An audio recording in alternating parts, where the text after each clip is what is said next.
పరలోకానికి రానిస్తారా అంటున్నారు. ఓకే. అదేనా మీ ప్రశ్న?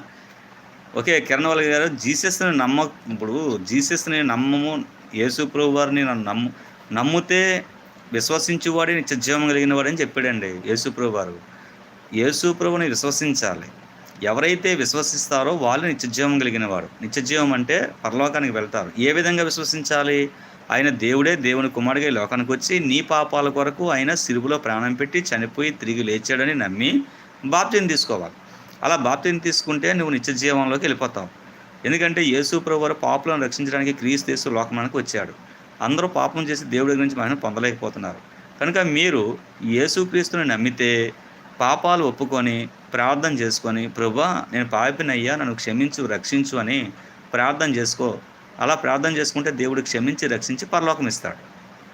ఆయన్ని పిలవకుండా, ఆయన నమ్మకుండా, ఆయన విశ్వసించకుండా నీకు పరలోకం ఎలా దొరుకుతుంది? పరలోకం దొరకదు. గుర్తుంచుకోవాలి. పరలోకం దొరకాలి అంటే, నిత్యజీవం దొరకాలంటే పరలోకం